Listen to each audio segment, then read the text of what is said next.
धर्मदा काव्यवंश से गोस्वामी क्रोध भाव पंडित गिरि मोहन गुरु।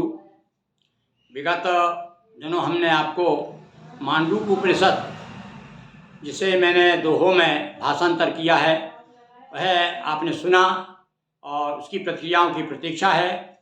आज मैं आपको एक उपनिषदों पर मैंने एक आलेख तैयार किया है और संक्षिप्त कितने प्रमुख उपनिषद हैं उनका संक्षिप्तीकरण किया है। बताया आपको कि उपनिषदों से आपका परिचय हो जाए। साधारण लोगों ने, बहुत से अनेक हमारे श्रोता हैं और दर्शक हैं जिन्होंने केवल उनके नाम सुने हैं, तो यहाँ उनकी कुछ खास जो उपनिषद है उनकी चर्चा मैं कर रहा हूँ और देखिए कहाँ तक सफल हुआ हूँ।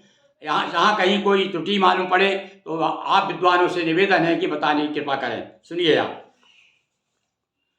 पुरा मनीषियों द्वारा वैदिक मंत्रों को संहिता, ब्राह्मण, आरण्यक तथा उपनिषद, इन चार नाम भागों में बांटा गया है। वेदों के चार भाग हैं। कौन कौन से? ब्राह्मण, संहिता, आरण्यक, उपनिषद। ये सभी श्रुति कहे जाते हैं। प्रमुख तीन विभागों में प्रमुखता स्तुति, यज्ञ और उपासना का वर्णन है। गुरुमुख से कोई उपदेश इन भागों में नहीं। उपनिषदों में प्रमुख रूप से गुरु शिष्य के कथोपकथन के माध्यम से आत्म तत्व का निरूपण किया गया है। ब्राह्मण तथा आरण्यक ग्रंथों में ब्रह्मा और आत्मा पृथक दिखाई देते हैं, किंतु उपनिषदों में दोनों तत्वों की अभिन्नता देखने को मिलती है। उपनिषद का अर्थ होता है विद्या या शास्त्र या विषय जिसकी प्राप्ति से अविद्या का निश्चित रूप से नाश हो, जो ब्रह्म विद्या का साक्षात्कार करा दे और संसार के बंधनों को शिथिल कर दे।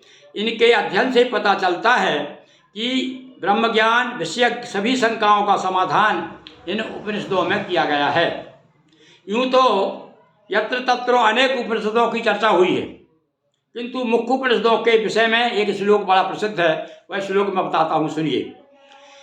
ईश केन कठ प्रश्न मुंड मांडूक तैतरी ऐतरेयस्व छांदोग्यम बृहदारण्यकम तथा।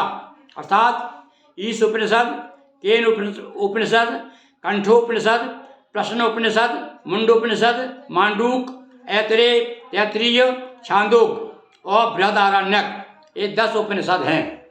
ये 10 बड़े प्रमुख माने गए हैं और इनमें सारी विद्या, ब्रह्म विद्या समाहित है। तो आज मैं इन 10 की चर्चा थोड़ा सा आपके बारे में बताऊंगा आपको। इनमें सबसे छोटा है मांडूक उपनिषद और सबसे बड़ा है बृहदारण्यक उपनिषद माना गया है। तो मैंने मांडूक का तो आपको भाषांतर बताया है। अन्य उपनिषदों की तरफ भी मैं जाने का प्रयास करूंगा गुरु की कृपा से, नर्मदा मैया की कृपा से, और आप सबकी शुभकामनाएं रहेगी तो मैं निश्चित इसमें सफल होऊंगा।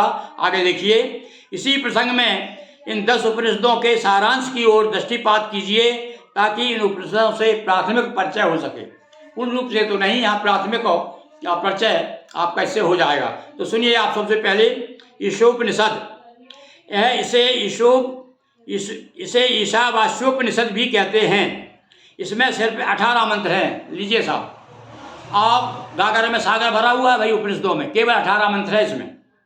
इसमें ज्ञानार्जन के साथ कर्म करने की आवश्यकता भी प्रतिपादित की गई है। इसमें ज्ञान और कर्म दोनों का महत्व बताया गया है। अब केनोपनिषद जो है, इसमें ब्रह्मा की महिमा का वर्णन है। ब्रह्मा की नहीं, ब्रह्म की। इसमें ब्रह्म की महिमा का वर्णन है। ब्रह्म की शक्ति से ही सभी देवताओं को शक्ति प्राप्त होती है। और इसके बाद है कठोपनिषद। यमराज तथा नचिकेता के संवाद द्वारा इसमें आत्मज्ञान की महिमा गाई गई है। इसके बहुत से मंत्र गीता में भी मिलते हैं। देखिए, कठोपनिषद के मंत्र गीता में भी आपको मिलेंगे।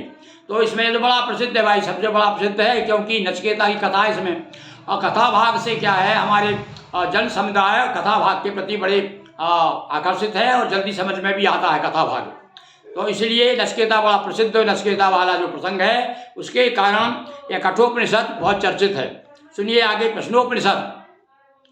इस उपनिषद में गुरु शिष्य संवाद के रूप में ब्रह्म ज्ञान विषयक प्रश्नों के आचार्य द्वारा क्रम से उत्तर दिए गए हैं।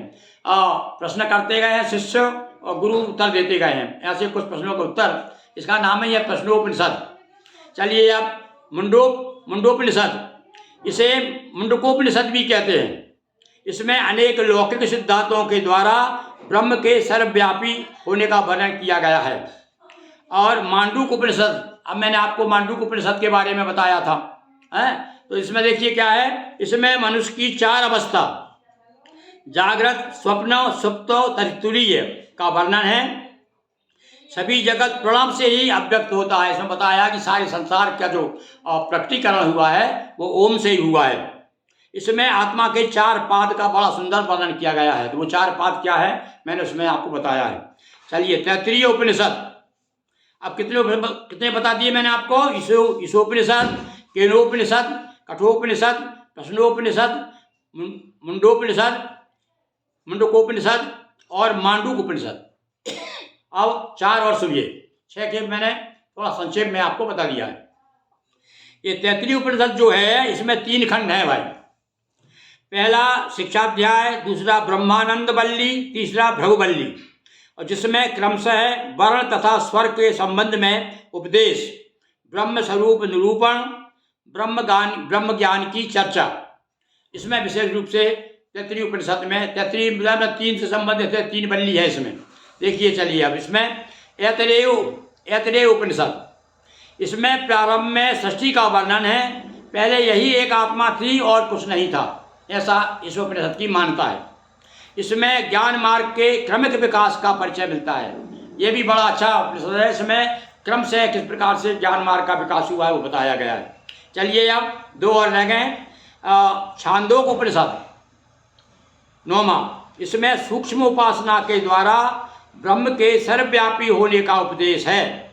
महावाक्यों के द्वारा आत्मा का साक्षात्कार कराया गया है। इसमें महावाक्य दिया जैसे अहम आत्मा, अयम आत्मा ब्रह्म, अहम ब्रह्मस्मि, अयम आत्मा ब्रह्म, इस प्रकार से जो 4 वाक्य लिए गए हैं भगवान शंकराचार्य ने अपने उसमें 4 वेद बताए सन्यासियों के, और सन्यासियों के जो महावाक्य हैं ये इसी में से लिए गए हैं।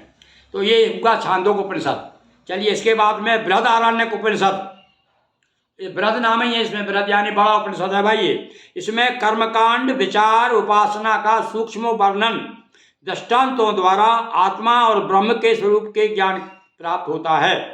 फिर से सुनिए, इसमें कर्मकांड भी है, विचार और उपासना का सूक्ष्म वर्णन है। इसमें सबसे महत्वपूर्ण याज्ञवल्क्य कांड है। इसमें ऋषि ने अपनी पत्नी को उपदेश दिया है, याज्ञवल्क्य जी ने अपनी पत्नी को जो उपदेश दिया है वो इसमें दिया गया है। इसके अतिरिक्त तो कुछ विद्वान कौसुतकी एवं श्वेताश्वर को भी मुख्य उपनिषद के रूप में मानते हैं। अदयार लाइब्रेरी मद्रास के अनुसार 10 मुख्य उपनिषद, 20 योग उपनिषद, 24 वेदांत उपनिषद, 14 वैष्णव उपनिषद, 15 शैव उपनिषद, 8 शाक्त उपनिषद तथा 17 संन्यास उपनिषद है। ऐसा अनेक विद्वानों ने अपने अपने ढंग से गणना की है। और इस प्रकार से मैंने बताया ना कि 108 से भी अधिक निकलेंगे यदि इसके शोध किया जाए, खोज की जाए। तो आज मैंने आपको उपनिषद संक्षिप्त परिचय नाम से थोड़ा बताया। यह जो उपनिषद है, उपनिषद पर जो मैंने जो लिखा है यह विप्रवाणी भोपाल से भी प्रकाशित हो चुका है और भी अन्य 2 पत्रिकाओं में प्रकाशित हुआ है। देखिए आपको कैसा लगा मुझे लिखकर जरूर बताइए, ताकि मैं समय समय पर आपको कुछ और इस प्रकार से ऐसी जानकारी ढूंढ करके प्रस्तुत करने का प्रयास करूंगा। मेरे साथ में आप लोग बोलिए ओम नमः शिवाय।